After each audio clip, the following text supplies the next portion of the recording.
criteria. So this limits the access to the AI infrastructure which is being set up. So this will end up favoring certain larger companies, whereas smaller and newer entrants may not get the required access to this sovereign AI infrastructure. This could cripple innovation in the long run.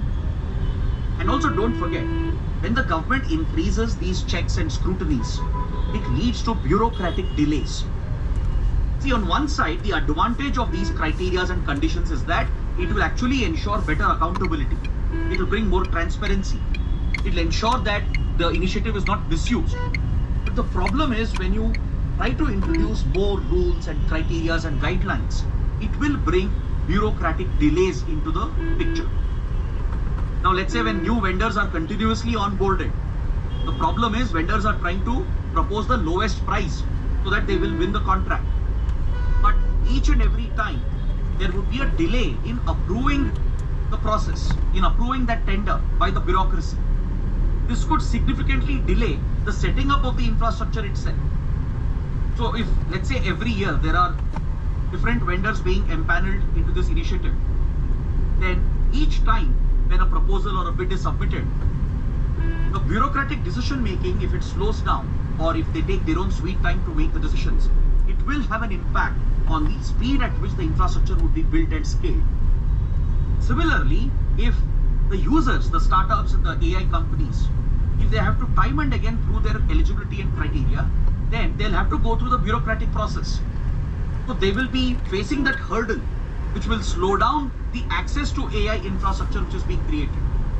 So this financing conundrum could end up slowing down innovation in the country. It could slow down AI innovation. Because see, if you look at China, if you look at DeepSeek was able to disrupt the AI industry primarily because it had the freedom to experiment.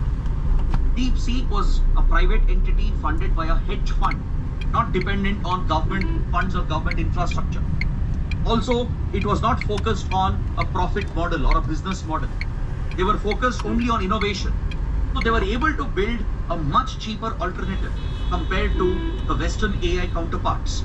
And they disrupted the AI industry because they had the freedom to innovate, the freedom to experiment. They didn't have to go through a lot of hurdles and bureaucratic delays. So this could become a drawback for India's AI mission. The concern here is the excessive bureaucratization and the hurdles which are being created in the name of criteria, in the name of a tendering process, could slow down India's AI innovation progress. So if you can understand these 2 points, I think it's more than sufficient to analyze these 2 articles. So based on this, take up a practice question.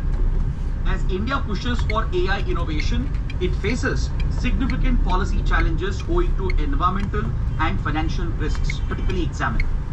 On one hand, there are few environmental challenges because of the power requirement and the pollution concerns. On the other hand, there are financial challenges